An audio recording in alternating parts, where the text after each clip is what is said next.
there is this deadly sentence, and literally, like, if you hear yourself saying this sentence, I want you to, right behind hearing yourself say this sentence, I want you to hear sirens go off like, warning, warning, warning. Don't listen to yourself. Don't do that. Stacy says, warning, warning, warning. Because if you ever say to yourself, the ball is in their court, that's when I want this warning, this trigger to go off for you. If you send them a single message and then you say to yourself, well, that's it. If they want to reach back out to me, they will, but the ball's in their court. You know that there is, in fact, some advice that I would give you, which is not to let the ball be in their court. Essentially, what you're doing when you're letting the ball be in their court is you're basically giving up. Now, it doesn't feel that way because you think you're taking the high road, you're not letting it bother you. You don't want to get worked up about this one connection. All of those are good things. But when you say the ball is in their court, you're also making an incredibly big assumption. So I actually thought it was worth making an entire podcast episode on how this one phrase can single handedly ruin your chances of getting a promotion or getting hired in a higher level leadership position. Literally, having the attitude and the saying that the ball is in their court, like, could like ruin all of your chances to getting promoted or hired. And it matters. It matters that you know this, and it matters that you do something differently. When somebody writes you back immediately, all it means is that they were on their email at the time that you wrote them, or they were inside their LinkedIn DMs at the time that you wrote them, and they had the capacity to write you back. That's it. It doesn't mean that your LinkedIn profile was perfect and they really, really love you and they can't wait to get on the phone with you. All it means is that they were checking their email at that time, and here's the best part, they had the capacity to write you back. So many people will get worked up because they see the little check mark on LinkedIn, the little direct message check mark, and it says they viewed it. And they'll say, well, they viewed it, so ball's in their court. No, imagine if you were a busy senior executive leader and somebody shot you a message and you saw it, but you were just kind of randomly on your phone. You were getting ready to head into another meeting. You got busy. You wanted to write them back, but you didn't have the capacity to write them back just yet.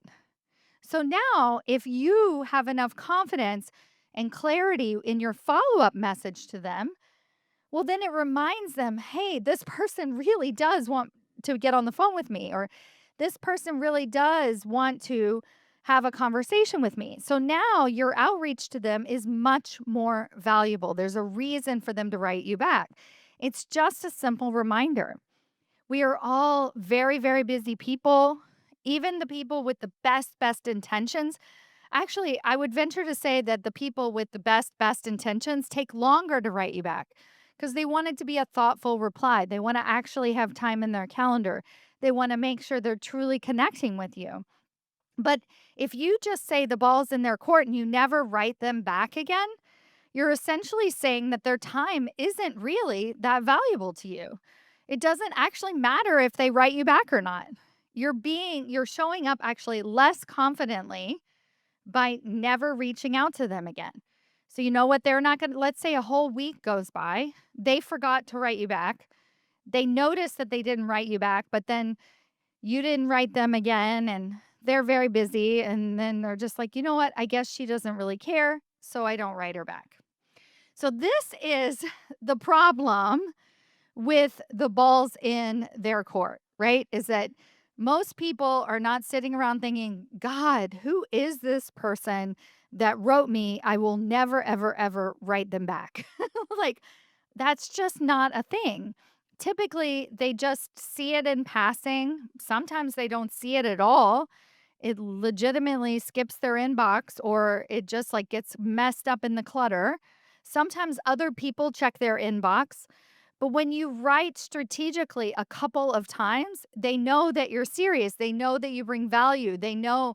And then by all means, my friends, if you write somebody 3 times, and you do it strategically. You don't just repeat, "Hey, did you see my message? Hey, following up here.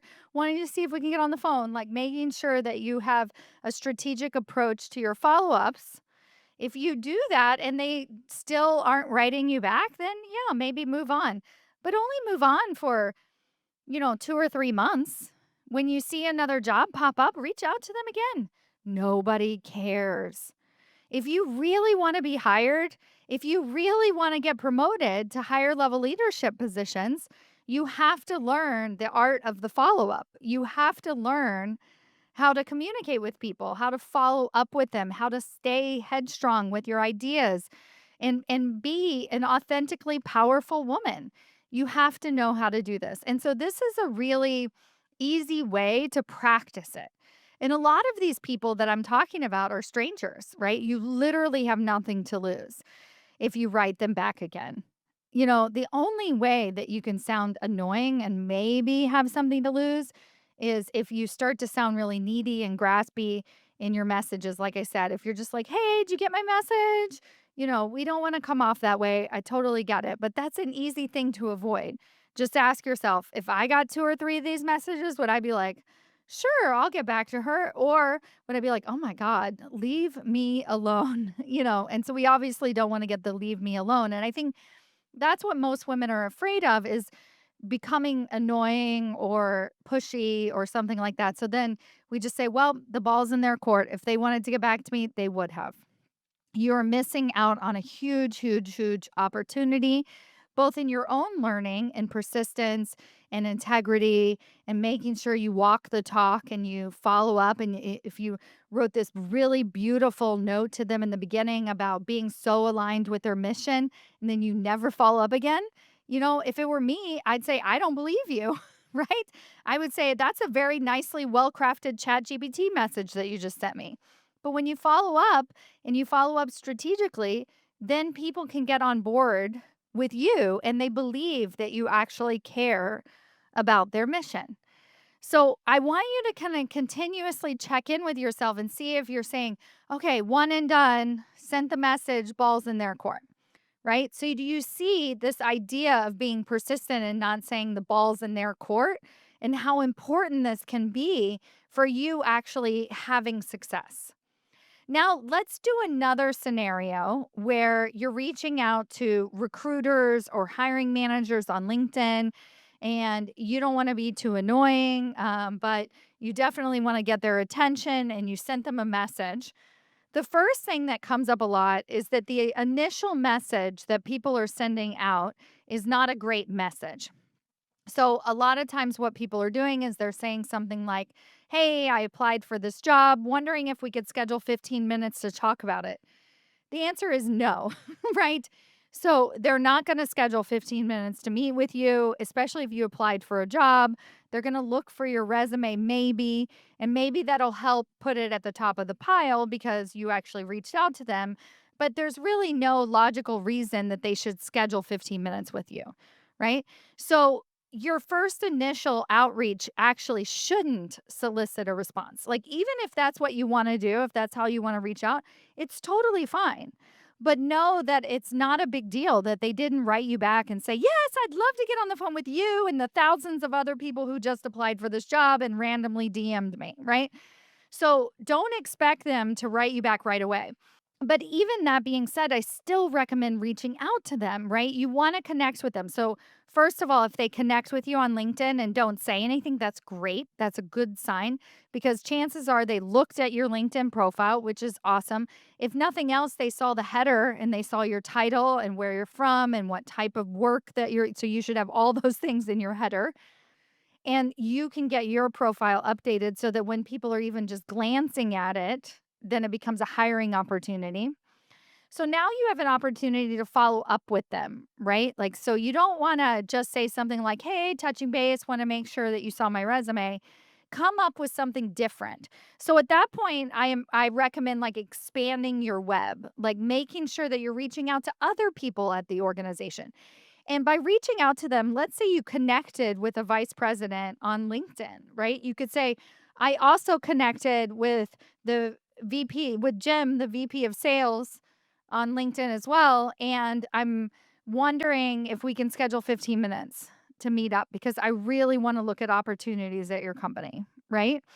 And you make it not about that specific job description, but more broad, like, I just want to work at your company.